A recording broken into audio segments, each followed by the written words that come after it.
CircuitPython peeps, it's Prof G, and for those that are up for a challenge, here's an exam question that my students had to build in real time in class with parts as part of one of their exams. You should be able to complete this challenge if you've completed lessons with the CircuitPlayground Bluefruit, playing MP3s, detecting proximity with the APDS9960 sensor, and pulsing onboard NeoPixel lights. You should know how to work with a Python list, random values, and use both for and while loops. If that's already in your CircuitPython school skill set, then let's roll. Now in this video, we'll complete an overall build with 4 parts as 4 separate questions. I'll show you the question, you can pause after each question, try to solve the problem on your own, then I'll show you a solution. Now this challenge is inspired by the classic TV show Lost in Space. The show's actually older than I am. That show featured a goofy robot named B9, which was just a guy in a suit saying campy phrases. Now my students just had to get code and parts working to solve these problems. They didn't need to build this with a cup and popsicle sticks like I'm showing here, but if you're so inclined, you can turn this challenge into a fun project that you can put on a desk to dispense goofy robot sayings from the show whenever the proximity sensor is activated. At the end of question 4, you should see that the show theme plays at the start. When the sound plays, the lights pulse red, and the servo moves from 0 to 180 degrees and back. Then when the proximity sensor is activated, a random sound is played with pulsing and servo swerving, and a sound is never played more than twice in a row. Now when I show solutions, you'll see me copy code from a Google Doc that I've created and I allow students to use when completing challenges. That code is at bit.ly/CircuitPython, capital C, capital P, -tip -sheet. These are the only notes that they can use during challenges. They can't open up old code or consult the internet, and I do this to strike a balance between setup code that they might not want to memorize versus making sure that everybody understands basic programming concepts so they're prepared for technical interviews and future challenges. So let's take a look at the first part of the 4-part challenge. The MP3 files for this question are at this URL, CircuitPython-school-files. You should download the folder called B9. It contains 25 MP3 files from the original show. Drag that folder into your CPB. It should fit. If not, delete any folders or files that you don't need. Then create a Python list named sounds that contains the list of all of the sounds except for theme.mp3. You can find a list of the sounds at bit.ly/b9-sounds. I have it in this Google Doc just so that you can copy and paste them and you don't have to worry about retyping the names of 25 sounds. Now when the program first executes, it should play theme.mp3 once, and then it should loop through all of the sounds, printing the sound name it's about to play, and when it's done playing, the sound playing should stop.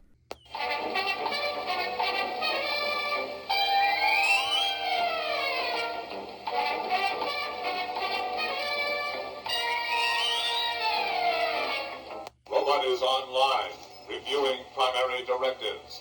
Danger, Will Robinson. You cannot force me to do something I know is wrong. Your jokes are quite old and creaky. So if you want to give this a shot, why don't you pause, then resume, and let's compare answers. So again, you can find the files you'll need at CircuitPython-school-files. These files are in a folder called B9, so just right-click on that and select Download. Then find that downloaded folder on your computer and drag it into your CircuitPy volume. Then let's head over to Moo, and I'll add a comment in here that says A1, lost in space. We know we need to import board, and we're going to create a Python list of sounds called sounds. So we'll say sounds equals, open and close square brackets, and I've got a Google Doc with a list of all of the sounds. That's at bit.ly/b9-sounds. I'm going to highlight all of these strings that are the sound names, copy them, head back to Moo, and paste them between the square brackets. And I can highlight all but the first sound and tab over a couple of times just to format this nicely. Now I also need to format audio, so I'm going to head over to my CircuitPython tip sheet, and I'll search for audio. I'm going to highlight this block of code here that shows me how to set up the speaker for the CPB. I'll paste this into my Python code. I've already imported board, but I want to import digital I/O, and I've got everything else set up down here for the CPB. Now I also want to play back MP3 files, so I'm going to head back to my tip sheet, and here's some code to be able to play back MP3 files, complete with a function play_MP3. So I'm going to highlight all this code, copy it, and head back to Moo, and I'll paste this in below where I configured my audio. And I'll just put a comment above my sound list that says create sound list. Now when setting up MP3s, we need to use a valid file, so we don't have the file called my sound on our CPB, but we do have one called theme, so I'm going to put theme.mp3 in here for the file name that I'll use. Also remember that our path is no longer called sounds, it's called B9, so I'll change that. Then we need to start out by playing the theme, so I'm going to call play_mp3, passing in between parentheses the string theme.mp3, and then to play all the sounds after that, I'll say for sound in sounds : that will loop through all of the sounds in my sounds list, and indented below this I'll say play_mp3, passing in sound. There's no need to use a while true loop in here. This will simply stop when it's done going through all the sounds in the sounds list. And I notice as I'm doing the voiceover, the one thing that I forgot to do was to print out the name of each sound, but that's easy. All you need to do is say print, and between quotes you can use an F string, and in between double quotes we can say sound : and in between curly brackets pass in sound. When you save this, you shouldn't have any errors, and it should work just as demonstrated. By the way, sometimes when you unplug and plug your CPB back in, you might get this error that says the microcontroller's power dipped. Just restart the CPB and things should work fine. Remember, when you do that, you'll probably disconnect from Mu, so you'll have to resave your work to start it again.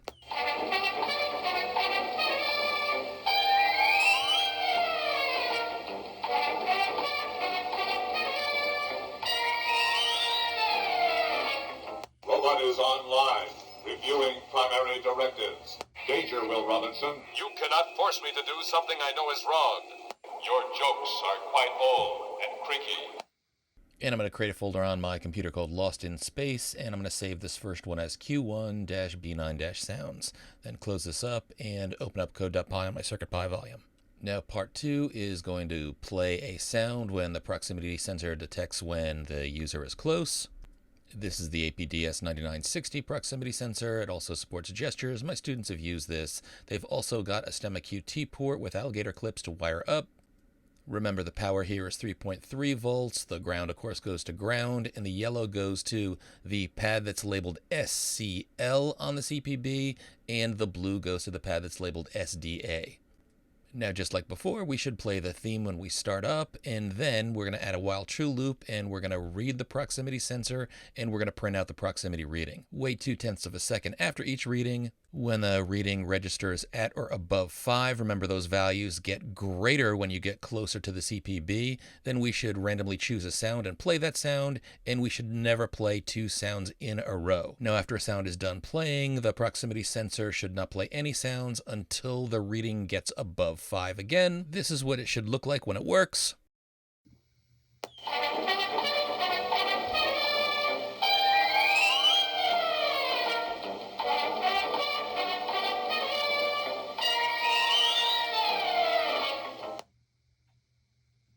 I have computed your motives. They are untrustworthy. I do not enjoy time travel, especially in economy class. Danger, Will Robinson. Danger. So why don't you pause, give this a shot, then resume and we'll compare answers.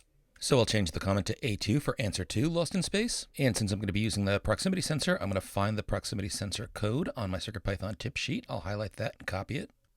I'll paste this below my other import statements, but I don't need to import board since I imported that already. And multisensor.proximity is how I get the proximity reading from the sensor, so I'm going to highlight these lines and cut this out. I'll paste this in the while true loop I'll create. And down here, I no longer want to go through the sounds in a for loop, so I'm going to delete that and replace that with while true. Remember, capital T, : at the end. And then I'll paste in how to get a proximity reading. Remember, this gives you a number from 0 to 255, and the numbers get bigger as you get closer. So again, this sensor senses proximity. It doesn't sense distance. There's not a distance value in here or a measurement. It simply are numbers that get bigger as you get closer to it. This is the kind of sensor that you might see that dispenses paper towels in a bathroom, or that dispenses soap or turns on a water faucet. So down here, I'll print out the proximity reading with print between parentheses, F between double quotes, proximity reading : curly braces, and I'll paste the reading variable in between the curlies. I'm also going to need to import time up here, so I'll add time to my import statements. Then down here, just so that I don't overwhelm the serial monitor with lots of print statements, I'm going to say time.sleep and in parentheses 0.2, so I delay 0.2 of a second. Then I'll say if reading is greater than or equal to 5, : remember the closer means larger numbers, 0 to 255. And indented below this, in order to get a random sound, I'm going to put that in a variable called sound, and I'll set that equal to random.choice, and in parentheses it's sounds, which is the list of strings that have all of the sound names. So that will choose a random value from the sounds list. I've got a string now of a random value in sound, but I want to make sure that that's not the last sound that was played. So up here where I play my sound under the play mp3 theme.mp3, I'm going to create a variable called last_sound, and I'm going to set that equal to the string theme.mp3. I shouldn't have had a close paren in here. I'll delete that. I'll see an error later on. Then to make sure that the sound that I just chose randomly was not the same as the last sound, I'll say while sound last_sound : and if those two things are equal, then I want to regenerate another random choice. So indented below the while sound, I'm going to copy this line here and paste it down below. So that'll generate a new sound, and that'll continue to loop back up to the while statement until I get a new sound, which is different from the last sound.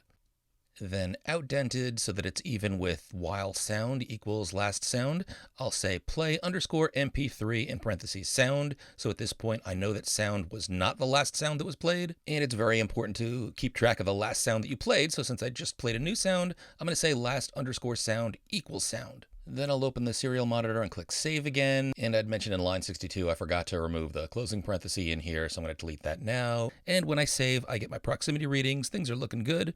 And once again, this is how a proper build behaves. I have computed your motives. They are untrustworthy. I do not enjoy time travel, especially in economy class. And you'll want to make sure that you save this as question 2 to your hard drive. Close the file after the save, then reopen code.py on your CircuitPy volume, and we'll take a look at question 3. So we're going to pulse the neopixels. They should be off when the code first runs, and then when a sound is playing, we should have a red pulse that starts with a brightness of 0, meaning the lights are off. It should pulse up to full brightness in 1% increments. Then once full brightness is achieved, we should pulse back down to 0. That's also in 1% increments, as the demonstration shows, and we should continue to pulse as long as the sound plays. Once the sound is done and the final pulse goes down to 0, then the neopixels should stay off until the next sound plays. Then the pulsing should start while that sound's playing. And here's what that'll look like.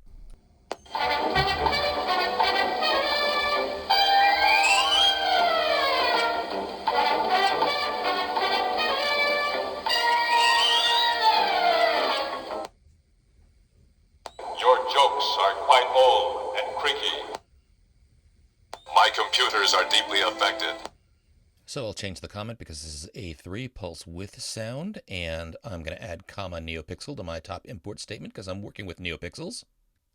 I'll name my onboard neopixels as pixels, setting that equal to neopixel.neopixel, capital N, capital P, and in between parentheses, since this is a CPB, I'll say board dot and in all caps neopixel, comma 10, since there are 10 neopixels on the board. Then I'll set up two color tuples, red equals in parens 255, 0, 0, and black equals in parens 0, 0, 0. Then I'm going to create a function to pulse, so just above my play mp3 function, I'll define that as def pulse, open and close parens, passing nothing in there, colon. I'll make sure my pixels are all red, so I'll say pixels.fill in parentheses red. Then down below, I want to go from 0 to 100, so I'll do that with a for loop, for I in range, and in parentheses 101, colon. Remember, this range will start at 0 because we're 0 indexed, and it'll go up to 100 and never reach 101. Then down below, we'll set the brightness with pixels.brightness equals I/100. Remember, brightness is a number from 0 to 1.0 with 1.0 full brightness. Then I'm going to highlight and copy these two lines for the for loop in pixel brightness and paste them down below, but I'll just add a reversed before the range 101. That'll start at 100 and go down to 0. Now, in order to get this pulse function to run when I'm playing my MP3 sound, I'm going to remove the pass from play_mp3 after while audio playing, and while the audio is playing, I want to call my pulse function. So that ensures that I only pulse when an MP3 file is playing, and when I'm done playing, I'll ensure that I've pulsed down to 0 brightness so that the lights are off. Then again, if I save this, if you try this out on your own, this is what your build should look like.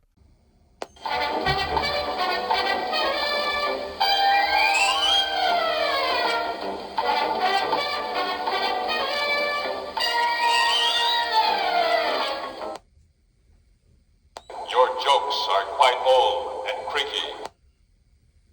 My computers are deeply affected. And let's make sure that you save this file as Q3 red pulse with sound. And we'll open code.py and we'll finish off with Q4. That's the last question for this part of the challenge. So we're going to build on the code that we've already written. We'll attach a servo to pad A2. We'll configure the servo, and when it first runs, the angle should go to angle 0. Now when the lights pulse from off to full brightness, simultaneously rotate the servo from 0 to 180. So the 0 to 1 in brightness will go from 0 to 180 at the same rate for our servo angle. Then when we go from full brightness down to 0, we should simultaneously rotate from 180 degrees down to 0. I also asked students to print out the angle each time that the servo changes so that I can take a look at the angles and make sure that they're changing properly, and we do in fact go from 0 to 180 and 180 to 0. And when the build works, it should look like the one at the right. I've got a popsicle stick attached to the servo so you can see how it swings.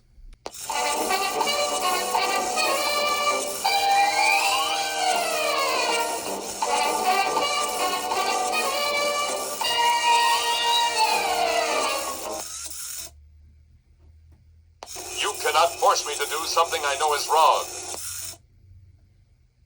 Your jokes are quite old and creaky. Don't talk so loudly. My audio units are extremely sensitive. So let's finish off this bad boy. This is question A4. It's servo with pulse. I'm going to return to my CircuitPython tip sheet, and I'm going to find the code to set up a servo. I'll highlight that, copy it, head back over to Moo. I'll paste it below this other configuration code.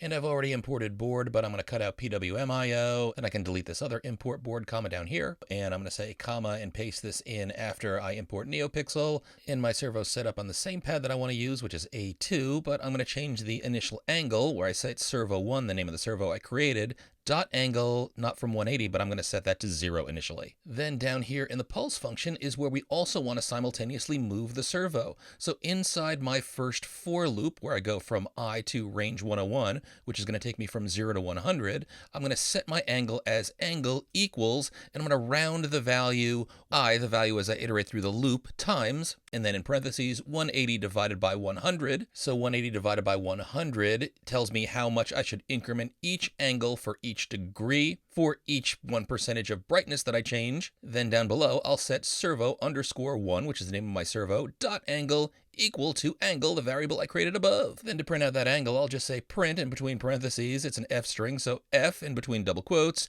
angle colon between curly braces. I'll copy and paste the angle. Make sure you finish that off with a double quote and a parenthesis. Then I'll copy these 3 lines that I just coded, and I'm going to paste them down below in my reversed for loop. That is it, my friends. We'll open the serial console, we'll click save, we've got no errors, and this is what your code should look like when it executes.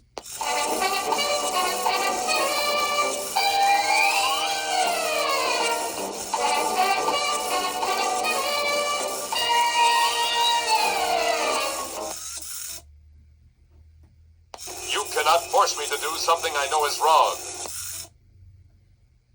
Your jokes are quite old and creaky. Don't talk so loudly. My audio units are extremely sensitive. Nice! I hope you got that. If you didn't, hopefully you understand things now that you've seen the solution. And for my students, if you're still stuck, feel free to see me or a teaching assistant, and we can help you go through the code. Save this as your question 4 answer, and always remember to continue to hack.